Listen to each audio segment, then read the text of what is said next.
अपने चैप्टर को कंटिन्यू करते हुए अब हम आगे बढ़ के देखेंगे वेब होस्टिंग सर्विस के बारे में। देखिए, वेब होस्टिंग कोई टूल नहीं है, कोई डिवाइस नहीं है, यह है क्या, हमें एक सर्विस है। एक सर्विस मिलती है हमें इंटरनेट की मदद से, जिसमें हम अपनी वेबसाइट पब्लिश कर सकते हैं। कहां पर? वेब पे, यानी कि www या इंटरनेट। हमें एक सर्वर प्रोवाइड किया जाता है, ये पूरा सर्वर है। इसमें एक पार्ट यानी कि एक टुकड़ा दे दिया जाता है जिसमें हम अपनी वेबसाइट की सारी इंफॉर्मेशन रखते हैं।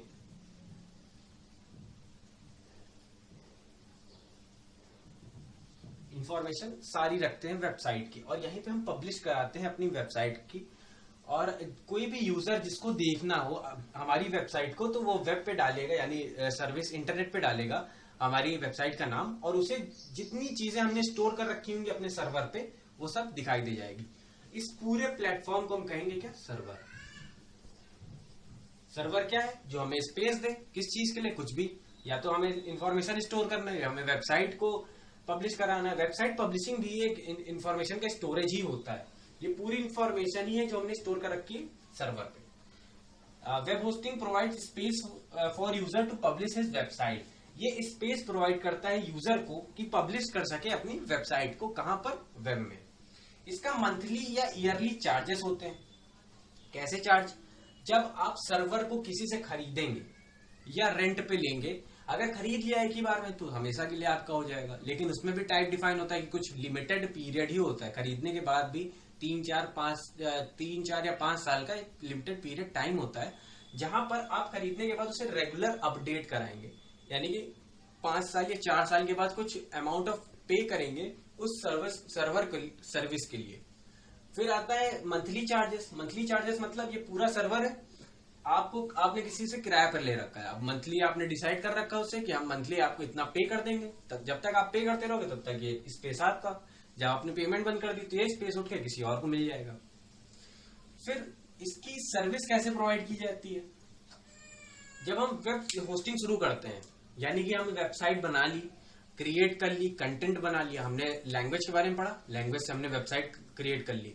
अब वेबसाइट हमारे डिवाइस में स्टोर है, अब हम चाहते हैं कि ये पूरी दुनिया देखे, तो हम नेट पे सर्च करेंगे कि बेस्ट वेबसाइट होस्टिंग के सर्वर बताइए। तो जब वो उसने सर्वर को बता दिया, तब आप उनसे कांटेक्ट करोगे और उनका इंजीनियर आपको एक लिंक भेजेगा, जिससे आप अपनी वेबसाइट को उनके सर्वर से लिंकअप कर लोगे। फिर आपका नेक्स्ट पेपर वर्किंग होगी, जो भी पेपर वर्क होगा उसके बाद आप पेमेंट शुरू करेंगे, तब आपकी वेबसाइट होस्ट होने लगेगी। इसकी कॉमन वेबसाइट होस्ट के कुछ नाम है, जैसे GoDaddy.com,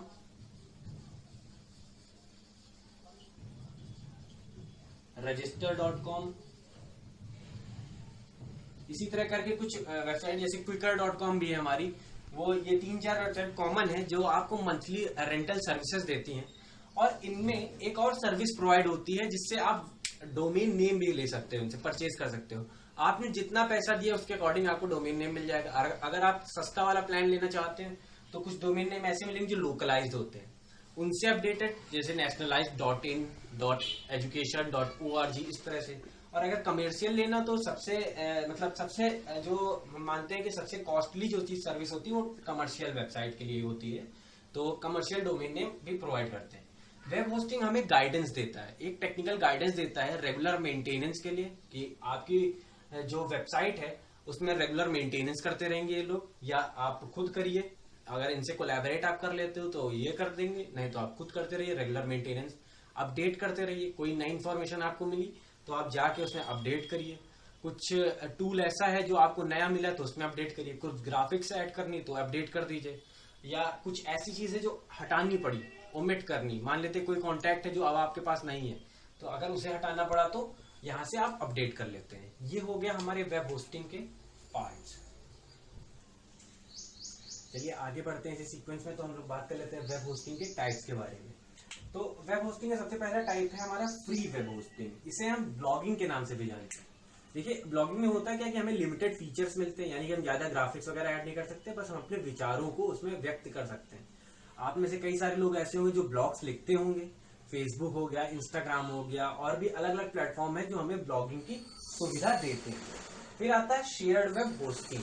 शेयर वेब होस्टिंग में होता क्या है कि हमें एक स्पेस मिलता है। ये मान लेते हैं हमारे वेब होस्टर का स्पेस है, सर्वर का स्पेस है, जहां पर हम एक छोटा सा पार्ट अपने इस्तेमाल के रखते हैं, ये हम हो गए आई, और थोड़ा सा पार्ट हमें बगल वाले को मिल गया, उसके बगल वाले को मिल गया, और लोगों को मिलता चला गया।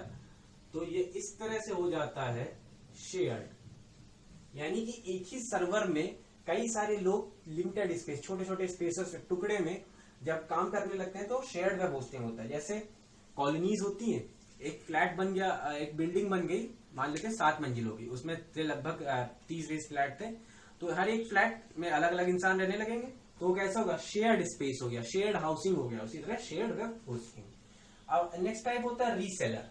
रीसेलर भी शेयर्ड में ही समझ लीजिए कि इसी का पार्ट ही होता है। जैसे हमको मिला था, ये आई है, हमें मिला था, हमारा काम हो गया, हमने सब पब्लिशिंग वगैरह कर ली, लेकिन हम पेमेंट देना भूल गए, या पेमेंट नहीं दे रहे, या हमें बंद करनी है अपनी सर्विस, तो ये हमसे हट के किसी भी दूसरे पर्सन को बेच दिया जाएगा, तो ये रीसेल हो गया। बोली लगी, उसने वापस से खरीद लिया, अगले उसको हो गया, या किसी और का था, हमने खरीद लिया, तो ये रीसेलर हो जाएगा।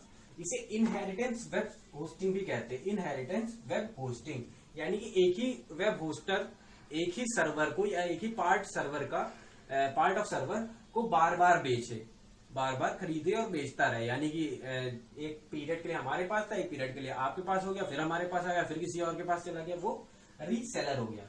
रीसेलर होस्टिंग में सबसे ज्यादा सर्विसेज देता है कौन, वेब होस्टर। यानी कि वेब होस्टिंग सर्विस सबसे ज्यादा मिलती है रीसेलर में।